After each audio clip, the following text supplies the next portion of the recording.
Well, Jim, let's get some questions. This came from the cult of Cornette. That's not where it came from at all. This is from CornyDriveThru at gmail.com from Paul. Hello. I had a question about wrestlers with bad attitudes. In your opinion, should I, as a fan, care about if a guy is hard to work with? Or should I just like who I like and let their bosses worry about that stuff? There are a lot of wrestlers who are annoying backstage, but this guy must be there. But I think are really talented. Should I put myself in a promoter's shoes or just focus on the TV product that they deliver?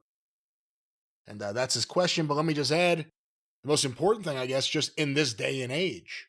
Well, that's the thing. That's the first thing I was going to say is it depended on the era, because most of the guys in the old days, before everybody was smart, that were hard to work with were also big stars, because that's why they were hard to work with. They could oftentimes get away with it, or there was a reason for it. You weren't having, poor Pat Rose wasn't going to go to Bill Watts and say, "No, fuck you, I'm not putting Dog over," or what.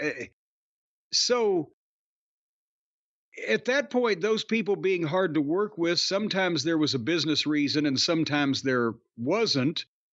It was only in their own mind.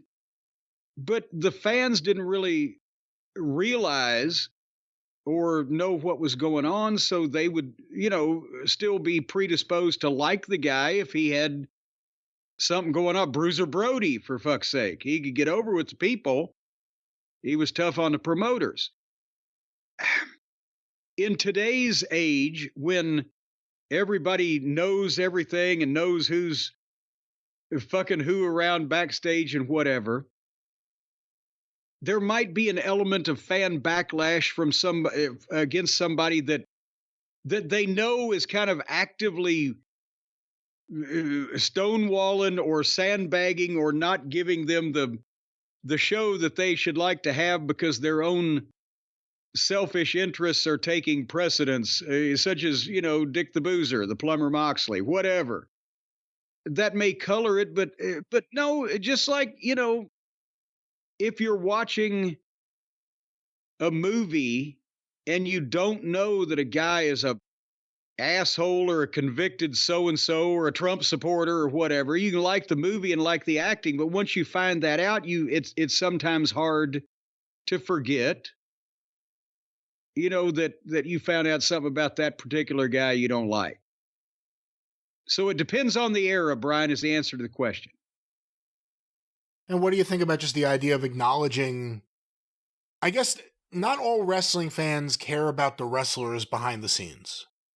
They literally just watch wrestling or attend wrestling and move on with their day and move on with their life. Because people are, they're still fans of Pitty Diddy's music or Puffy Duty or whatever his fucking name is. I don't know if anyone's a fan of his music, actually. Well, there's somebody somewhere. I guess so, maybe, but... I mean, there are people in Germany that like to have their balls nailed to a step stool.